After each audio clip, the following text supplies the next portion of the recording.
Welcome to Freedom Blueprint Podcast, your podcast to help you move your business. And we're going to do that today by talking with Stephanie Postell from Anchor Heating and Air I can't say it without saying it with an accent, Charleston, Charleston. Charleston, South Carolina. And we're going to talk a little bit today about what yours and David's journey has looked like in the business. There's some other things that you're doing outside of the day-to-day of the running of the business that we're going to talk about. But before we jump into all that stuff, welcome and thank you for coming and hanging out. I know. I feel like this has been a long time coming, so I'm so glad to finally be here. So Stephanie was at the event we had a couple of weeks ago now, and we kept saying, "All right, we're gonna do a live podcast at some point." And every time I set the equipment up, I had some kind of technical issues. Such is life. We really should have just turned on the camera and rocked with it, but that's okay. Right. We're here now. We're hanging out. So let's talk a little bit about Anchor and tell us a little bit about what that business looks like right now. Well, we are about 3.5 years in. We are on track to do $9 million this year in our basically fourth year. It looks like 27 employees who are amazing high achievers, who are bought into the vision, come to work most days, like all of us, ready to do work. And they're a blessing. So it's been a really fun journey for David and I, not without a lot of hard work, a little bit of heartache, and a lot of lessons.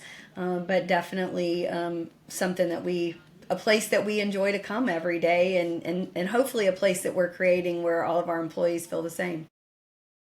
Well, and that's so there's some leadership nuggets in that you just said that was just as you talk about the business, right? Like you create a culture where you like to be at work, then so do other people. And there's a lot of business owners that, and listen, I was like in my first business, I can remember being at a point where I didn't like going in and nobody else liked being there either. Right. So it was like, But if you I don't want wonder to be here, why, nobody else wants to be here. right? And why aren't we doing well? Well, Yeah, we all hate being we're here. crappy. We're not making any money. Everybody Right. hates their job, and nobody hates more than me. Yeah. So, Right. but no, that's great. So, how did you guys tell us the story about Anchor and how you guys even got started, or even in the industry? Yeah, I mean, I feel like I've shared my troubles a few times, but David and I were both in the industry. I had lots of other jobs and careers before that just led me to HVAC, and I had gotten a job doing marketing and business development for a company in Charleston where the owner had bought 3 companies, put them all together, and actually had joined Nexstar and was decided that he wanted somebody to help implement that in the business to do it properly. And it was not something that I was interested in. I didn't even know what HVAC was. But I have a long history of kindergarten and first grade teacher, and I was a personal trainer, and I had been an entrepreneur, and I love marketing. And so really all of those things came together, and I learned a lot at that job. I started there doing the sales or the marketing and business development, and that became operations manager, because when you're going through and implementing those processes and procedures throughout the business, you become the person that is, doing the operations. And so we were started that company it was about 4 million at that time when they all came together. And when I got fired, it was 14 million. So there's always a story behind the story. It was a great 7 years. I learned a ton, and it was time for me to move on at that point. And David actually worked there too at the time. I always have to tell he was married, I was married, we weren't together, we got divorced separately, and then we started dating. And so it was just that was God's providence putting that man in my life. It has been such a blessing to me. And it also helped me get through getting fired from a job that I was in love with thought I would retire from, silly enough as it sounds. And when I lost that job, of course, about 3 months later, they fired him too. And again, then it just put us on this path eventually to get to Anchor. But from that, we got connected with a business investor, and he wanted to start a home services business. We knew how to do that. We had all the connections. He wrote the check. We got married, went on our honeymoon, came back and opened that company, and then COVID happened 2 weeks later. So it was quite the challenge. We went home for a minute, and then, as you know, as we were all deemed essential, we worked our butts off for the next 2 years. And we were able to do a couple small acquisitions, but we were running a great company. We were profitable as far as I know, because that's the other little bit part of the story that I don't know the answer to. But I know well enough that we were able to buy a couple small companies, and we grew that company to 5 million in under 20 months. So it was another great experience. 23 employees at that point, 505-star reviews in the first 2 years. We owned a small percentage of it, but not enough to keep him from firing us and taking the company. So he did that, and we had no plan that we were going to leave that company because, again, we were the face of it. As far as everybody knew, we were the owners of it. And we got fired on a rainy Wednesday and got $300 on Friday, and we were like, what next? It's Christmas. We have vacation planned that we haven't taken in 2 years, and now we are defamed across our city that we have grown up in, and people think that we stole from a company that we no form or fashion had done anything like that.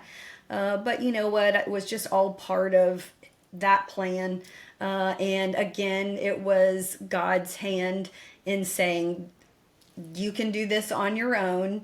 I needed to get you away from what was going on here that you thought was great, but you didn't know wasn't. And so we went to church. We went to a Christmas church. We cried. We had a lot of people that supported us. And I looked at David and I was like, what are we going to do? And David said, we're going to go put in air conditioners. And so we did. And thank goodness for that. Again, it's always been, our partnership has been pivotal in our success together. And my sister sent us a quote that said, as long as we were anchored in the Redeemer, then it didn't matter what was going to happen. And I told David, we're going to be Anchor Heating and Air. He held the license of the last company, so we just moved that license to the new company, and we opened up. We had $2,000 that we took and bought the first piece of equipment, and we rolled that into the next one. I very thankfully was able to get a job with Contractor Commerce at the beginning, that I could work from home and work with contractors while David was out, putting in air conditioners. I could do marketing morning, noon, at night, and get things rolling. And there started Anchor. And from then on, it's been like, drinking from a water hose. We've been so blessed that people that knew us, they followed us, they found us. I found a way to put our faces on billboards so people could find where we were, and did some great marketing, did some great social media, and all of that, and here we are. We were able to do, I think we did 1.4 the first year, we did 2.8 the second, 6.5 last year, and our plans are for 9 this year. It's been a perseverance. That's a pretty Absolutely. inspiring story. A lot of times you hear stories about, setbacks and people who break through it and win. And then you hear stories about people hit setbacks and they're like, it just wasn't meant to be. And you guys just ramping through that is pretty awesome. And here's the thing is I can picture David, you like, what are we going to do? And David like, nah, put in ACs. Like, just, right. we're just going to go put in ACs. Like, what do you mean? Of Yeah, course. right. What do you mean? And listen, that's taking out the part of this story where all we had was my Tahoe, that we were on the way to church and the transmission died, and then we got my our son's truck, and then his truck died, and we were like, "What is going on here?" Right? So it's all those things, but. Yes, we are very tested to this point that there's not much that scares us. Yeah, the good for you guys for forging ahead. I know I'm sure that there was many a times that you were like, we could just go get another job Yeah, and just we call that good. yeah. Uh, But I but then think you that's also part of have the that. story. Yeah, that's the obedience part of it though, because I think that's what we thought the first two times, right? Like, let's just go get another Right. job. And I think we weren't obedient, and then we finally were. And so then it was like, no matter what, like, you've got to do this. And so, here we are. I mean, traditionally, entrepreneurs make terrible employees. No doubt. That's just how that works. That's why That's it. we're just built different, Yeah. and that's such a good story. And Yeah. again, I think it's inspiring for you guys to have gone through that and come out the other side, and amazing and impressive over the growth of the last, just not even 4 years at this point. So, what are some things that you've really contributed your success to? Like, what are some things that you guys have focused on to grow that quickly? You know, I mean, obviously, our marketing has been a huge thing for us. We have really anchored ourselves in the community. Because and I also share this a lot of times with some of the other entrepreneurs and contractors that I'm lucky enough to mentor, and really say, like, my story might not be your story, right? Because yes, I can give you my playbook, but things that you don't take into account, like, David and I have lived in Charleston, South Carolina our whole lives. I had multiple businesses prior to getting into HVAC where I was in the community, giving back to the community. I was a PTA mom for 15 years.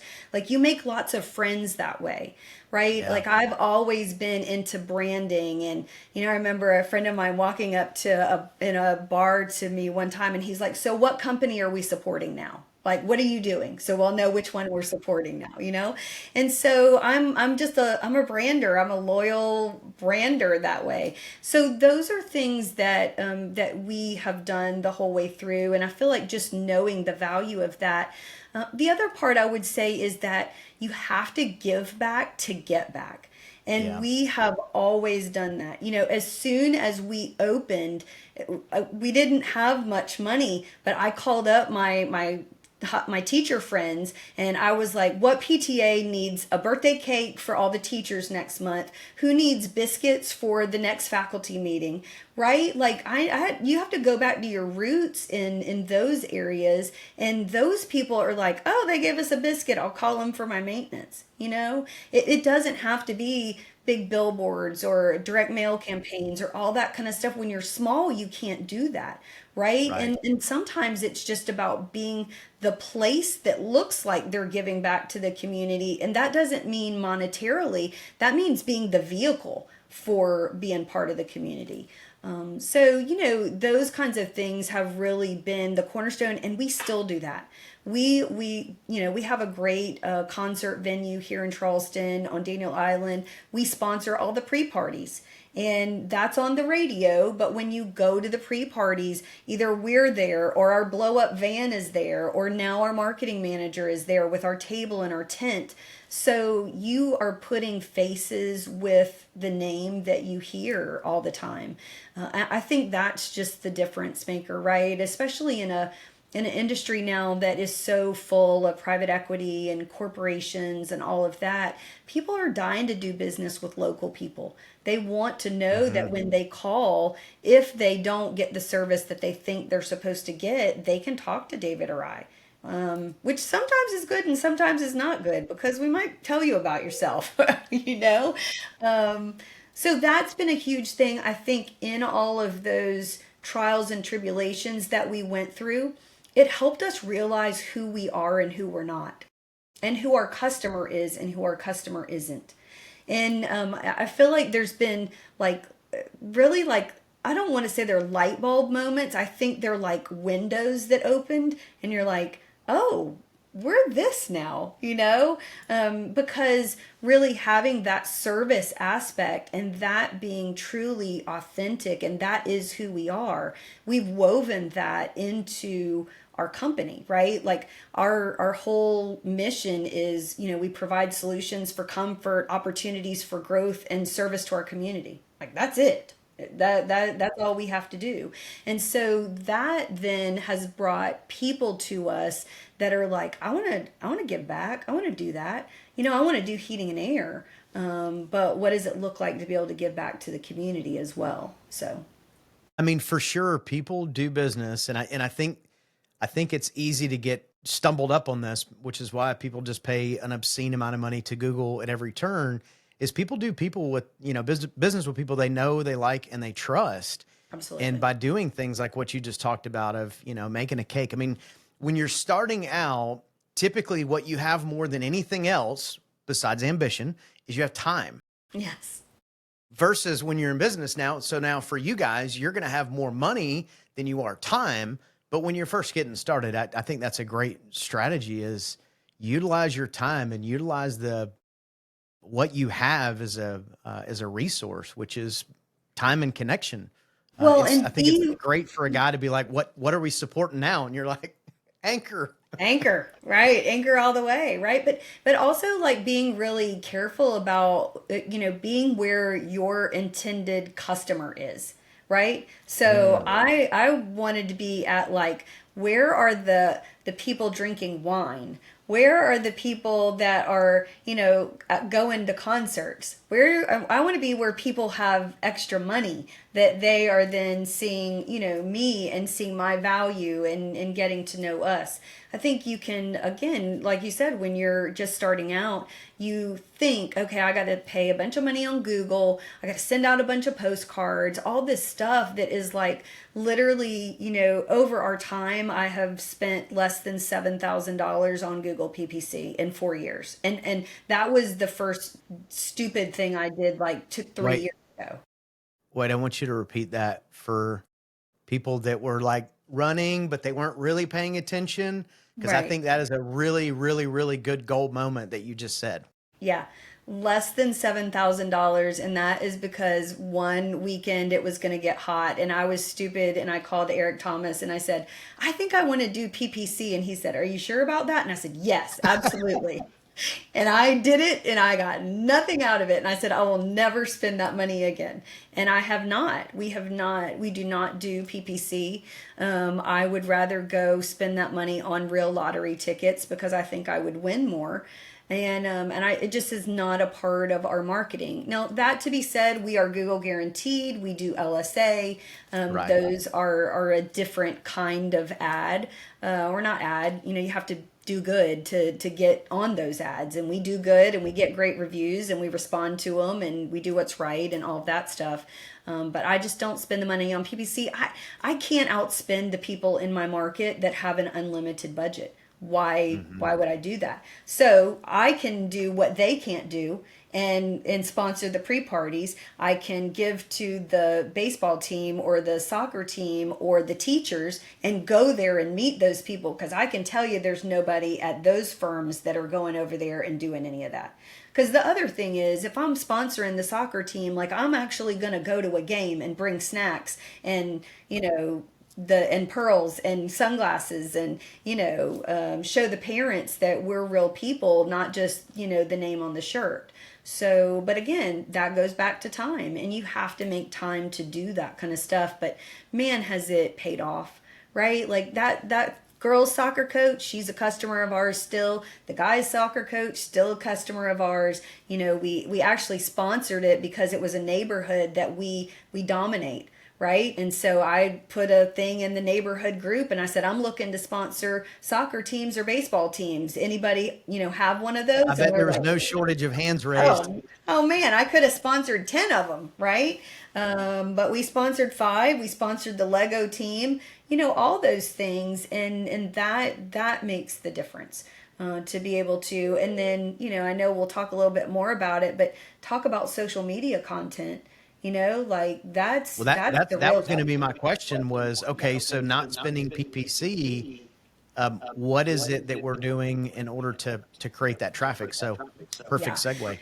Yeah, it's the social media aspect, and to be very honest, I haven't spent a whole lot of money on ads on Facebook or anything like that either. We are very consistent that we keep several ads going, but it's not lead generators. It's not that fill out this form. Actually, we just started doing that in the last week or so. I don't even think I've gotten one. I'd rather have sponsored posts and stuff that just pop up because I know the value of branding, and I have my brand everywhere. So, kind of goes back to the same thing with, we started direct mail this year, but this is our fourth year. We have laid this whole branding foundation so that when people got our postcards, or now when people, they see us on Facebook and see those ads, they already know our brand. So then now they can make the connection. The social media side, we take pictures of everything, we post everything, whatever give back we're doing. And it's not self promotion in that aspect, especially when we're doing a service event. To me, it's about being the light in the community and challenging other people to step up and do the same thing, right? Because if I don't share what I'm doing, then you don't see that I'm doing that, and I don't need to do. I already know that I'm doing it for the right reason, right? But what I want to do is exponentially increase what I'm able to do, and if I can get 10 companies out there that are like, oh yeah, we give back to the community too. Well, for what reason? I'm not sure. You have to deal with that. But you're giving back to the community, and I know the community needs that, and that's because you're trying to keep up with me. Perfect. I love that, because we're just extending our reach and giving back to Charleston, which has given so much to us. So many home service business struggle with not the giving back, but the talking about it. And Yes. it's unfortunate because they're like, well, yeah, we give this to this, and but they don't ever really promote it or talk about it. And Right. it's Because and I get it. It's because we're all built a little bit different, and we 100%, all do this from a care and loving place. we But do. we forget We need to be the you're letting the example. world know what you're not even what you're doing, but more about what you're sponsoring and what give back.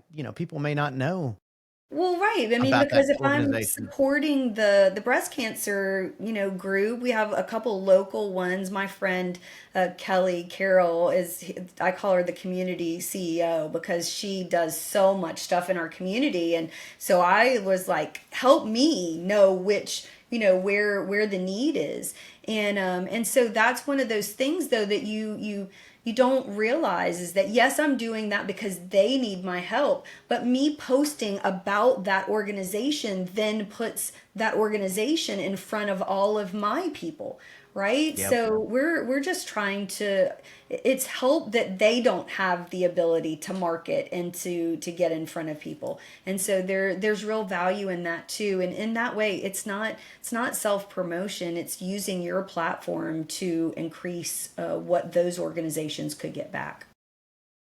Yeah, and most of those organizations, that's really what they want is more awareness. I mean, you're doing them a Absolutely. favor when you're not only are you giving them money and time, but now when you're talking about it, you're creating a whole different awareness. And for most, especially most nonprofit organizations, they don't have a ton of money for marketing That's budgets. right. So the more you're posting and talking about it, Yeah. it really just helps them. So you're just think about it like you're doing them a favor versus secretly being a good human, which we all want to be good humans, but also share that with other people as well.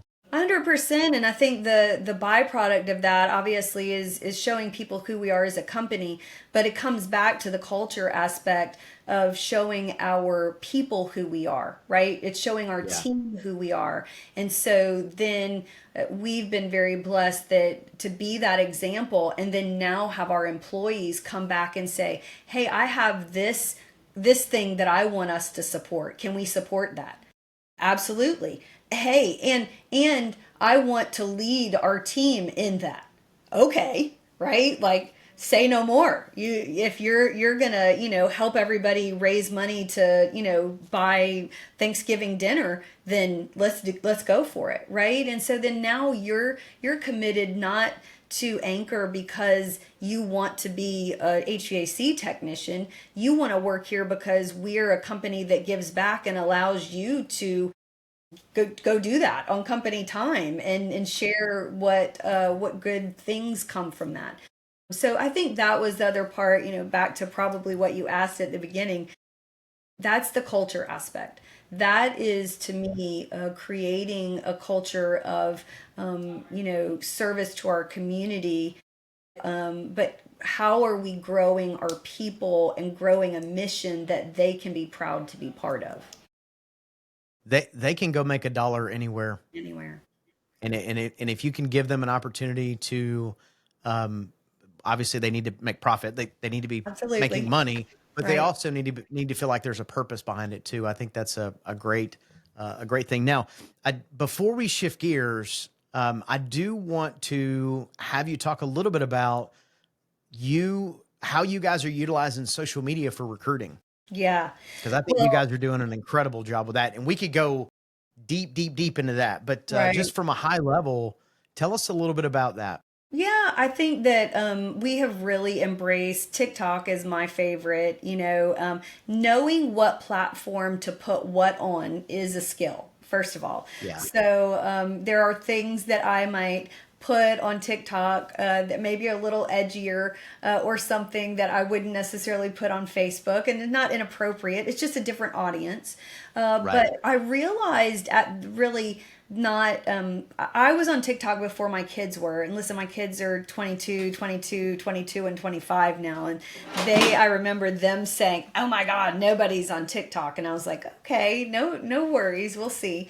But I realized early on that technicians were on TikTok videoing themselves and what they were doing each day as they were fixing things, talking about customers, talking about experiences.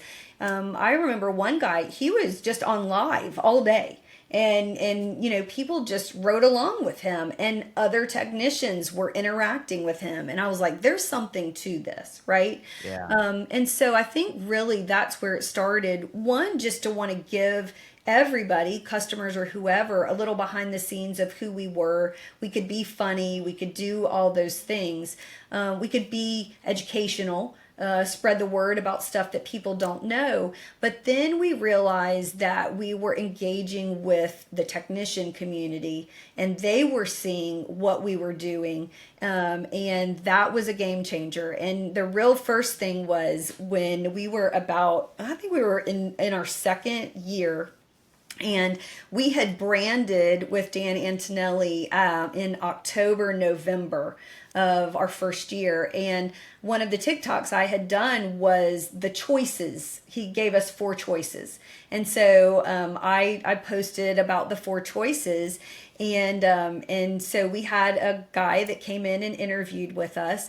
And in part of our interview, I always say, listen, we're on social media. You got to be comfortable with that. You might have to do one. You might have to be in one. And he said, oh, I know. I follow you on TikTok. And I said, really? I said, what do you know? And he was like, I picked choice number 4 for your logo. And I was like, all right. Well, there's actually a van right outside that I'm going to need to get in and Let me be in. get your And shirt. it's here. I already got all the swag for you. But I think that part really showed that people were watching us that we didn't know were watching us. Yes. Yeah. So that was a huge one, and I know that had something to do with him coming here and interviewing with us. The second one was that the one time David and I have gone live on TikTok, we had a great time. We interacted with people. It was really cool. And then I had somebody that put in their resume, actually posted in some of the industry Facebook groups, which was a smart thing, because then people tagged me as somebody who was in Charleston and gave me that resume. So I reached out to the guy. I was like, oh, whatever, come in for an interview. Went through the whole interview. He's great. We were talking about everything. And I said, we're on social media. And he said, yeah, he said, you would know me as Charleston HVAC on TikTok. And I was like, a month before on that live, he had interacted with us the entire time on that live. And he said, yeah, he said, I'm going to have to work here because my former company got tired of me saying, at Anchor, they do it like this. And how would he know how Anchor did it if he didn't watch our TikTok and know what we were doing? So if you have a great culture and you're creating a great culture and you can show who you are behind the scenes, your technicians want to date you before they even ask you out. And that's how you give them the opportunity to do that. And by the time they show up for the interview, like if they're great people and they have been doing that, they're going to be a great fit for you. And that's really the biggest thing that recruiting has done a huge thing. Besides, obviously we've gotten great customers. There's a whole other aspect of Facebook and Facebook groups, and I still to this day spend a lot of time with moms who have problems with their HVAC, and I'm right on there and give them a big write up and offer to help them for free. I would much rather spend my time and effort with that than spending my money on Google. And that's really how we have leveraged Facebook and on all social media to really help us. Yeah, I think the miss that most companies have is they get on there and they just post ads. Yes. And they post ads and they forget the entire purpose of social media is to be social. Yes. It's to be entertained. That's right. And that's what you guys do a very good job of is there's this, like you guys had a video the other day of David just randomly calling text like, hey, I hope you had a good day. It was hilarious. It was so weird. There wasn't anything. It wasn't talking about Anchor or nothing, but you got your logo there. People are watching the video. It was very entertaining. Right. Right. And all of a sudden it's entertainment, but now there's that branding side of it. And I mean, that video took what? 10 minutes to make, 5 minutes to post. So 15 minutes in, and I've seen some of your videos that you guys have posted. There's you get millions of views. One of the video that went viral was just it was raining and David and Haley were in the warehouse wrapping ductwork, and I literally videoed it. I sped it up and I posted it, and it got 1.4 million views the first time. It got 400,000 the second time I posted it. And literally every day somebody likes or comments on that video to this day. But back to your point about the one that we just posted of David, which was a trend, because you're supposed to call up your best guy friends and tell them good night, like really cringy. And so that was why we did it during the day. But if you looked at the comments, there were texts and guys that commented and said, what a great boss, or what a cool thing, right? So that's what they see. So that's where the value is. So would somebody say, have we sold a bunch of systems by posting on TikTok? No, but we got the people to put them in. So I'll work on, everything else in order to have that.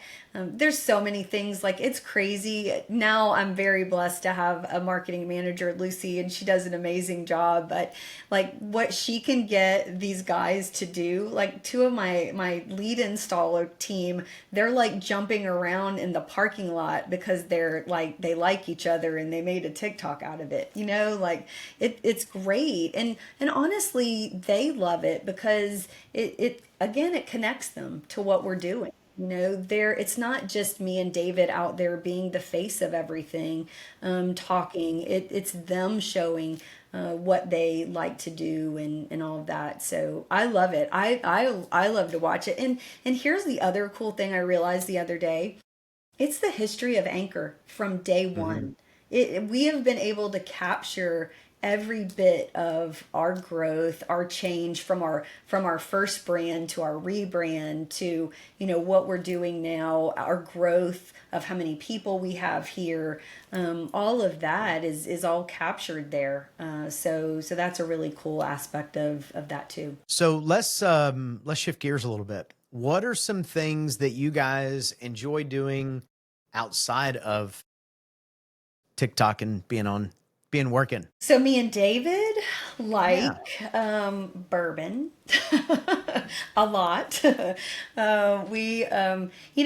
As married business owners, you have to have something that is outside of what we do every day. And if you Hmm. haven't figured it out or haven't followed us, we actually really like each other and we really like to spend time together. So we don't have many issues. Not that it's not stressful a lot of days, but we got into bourbon, and then we found this really cool collection of bourbon, and we're able to buy about 300 bottles of really cool bourbon. So we have a whole bourbon den at our house. And that's just a fun thing that we share. It's a challenge to go to different places and try different stuff. When we were in Pensacola, we had a blast. You sent us to like the only place where we were jealous of their collection more than Oh, ours. the Old Hickory. Old Yeah. Hickory. Oh man, we had a Yeah. blast there. We went there twice. So that's really fun. And then the other thing is that we like to ride through the mud in side by sides. And I know we have that in common. So it's the place where we can get away, and Yeah. it's all still there. Like Anchor's still there. My buggy was purple. Now it's wrapped in flowers. David's buggy is purple. Our truck is purple. So our brand is always there, but it's our chance to work really hard during the week and be able to play really hard on the weekend, and have fun. And so that keeps us excited about coming back to work on Monday. Yeah, it's definitely a good place to unplug, and that's something all of us share in common is we like getting out in the woods. We like getting Yeah. muddy, and we have a big trip coming up in a couple of weeks that we're all taking to Alabama to go side by side, and I'm guessing we'll probably have some pretty good footage that we'll share with people, and I'm after that positive. trip, Well, listen, I'm excited. I'm all about the branding too. So we've branded ourselves. We have our own brand called High Proof Off Road. So we started that TikTok, and now we have 3,000 followers on that TikTok. Side by Nice. side. Actually, I did not know that. I'm gonna have to follow Oh that. yeah, I absolutely. Man, I'm still new to TikTok, right? So even on the podcast, I just started posting things on TikTok like a week or two, like very recent.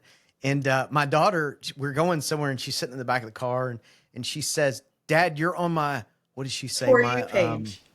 You're on my For You page." I'm like, I don't know what that means. Right. And That's good. so that's what she said. She Yeah. said that's good. And I'm like, well, I feel like you might not be my target audience, but who knows? Hey, it's all right. Yeah. It's fun. Again, like I said, I mean, we like branding. Yeah. We like being social, and so it was a great opportunity for us to marry our bourbon and our side by sides. And it's funny how many people follow us. And when we were at Deep Creek, people saw us, and they knew our buggies, and they knew our story, and they knew we have this really cool camper trailer that we call the Tramper. And so David did a whole tour of it, which let me just tell you who's the best on TikTok is David. You already said, like, he can Yeah. just like turn it on in a second, and he's so unassuming, and like all Yeah. his videos get way more views than mine, which is fine. I'm the producer, I guess. But he did this 3 minute tour of our Tramper. It got 37,000 views, so it's fun. Again, like we work 10, 12 hours a day, and when we get home at night we can work on that stuff and have a different focus, and it keeps it fresh. So I'm gonna hit you with a couple of questions. You ready? So this is new to the podcast. So you're the first one.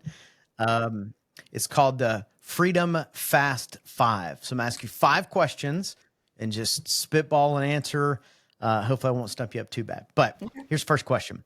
What's one thing that people would be surprised to know about you? I like riding through the mud. It's a good one. I like it. What does freedom look like for you as a business owner?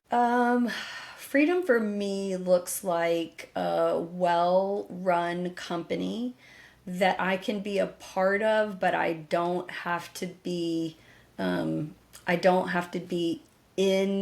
the business every single day running it, but I can be guiding it.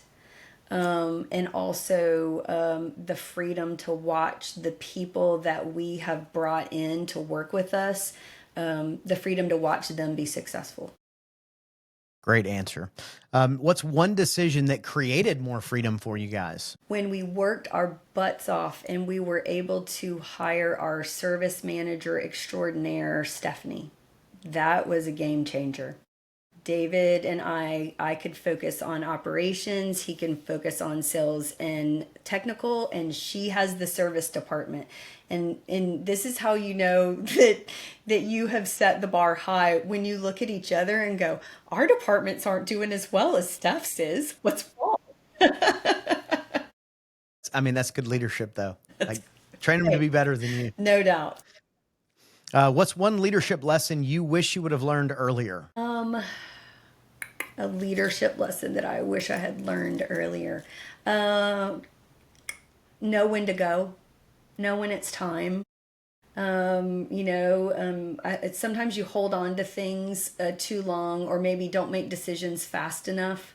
And now I see the value in that. We get analysis paralysis sometimes, and so I think just sometimes you just have to make the decision, even if it's scary or you don't have all the information.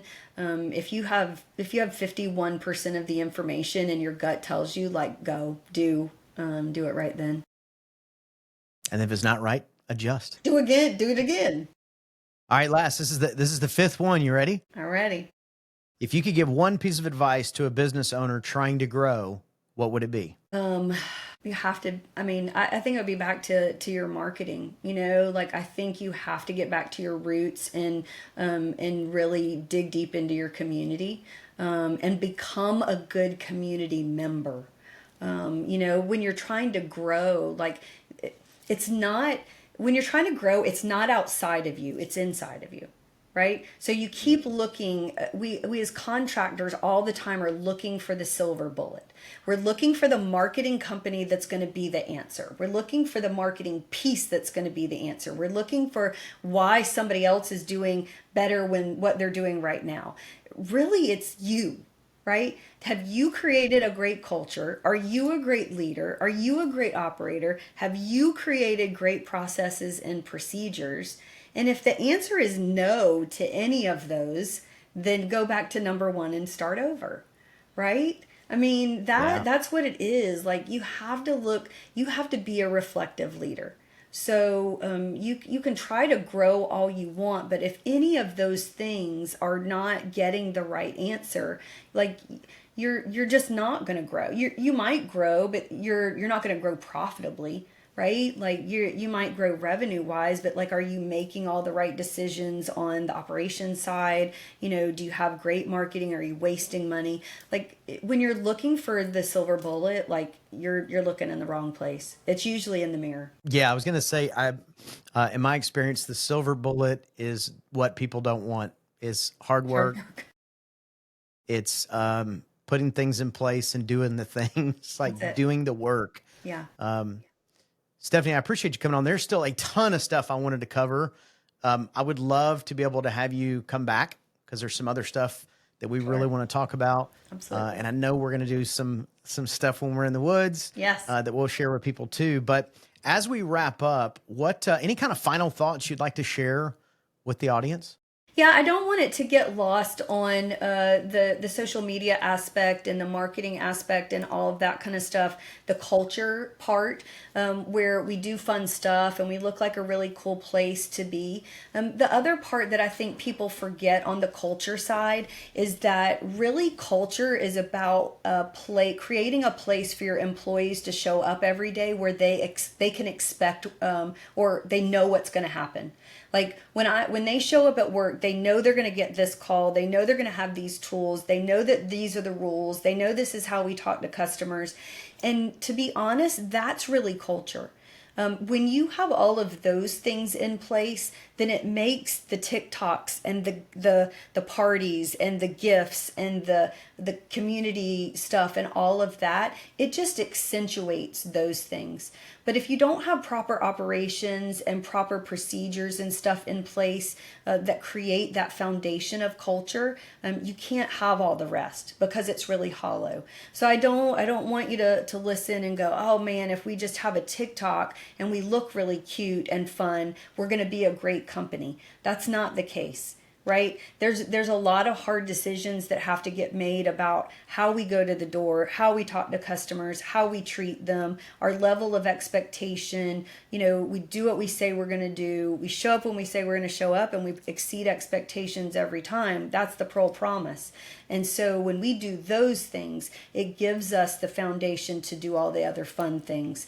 So I think sometimes we lose that when we talk about culture. Stephanie, dropping value bombs everywhere. That's so good. That's great information.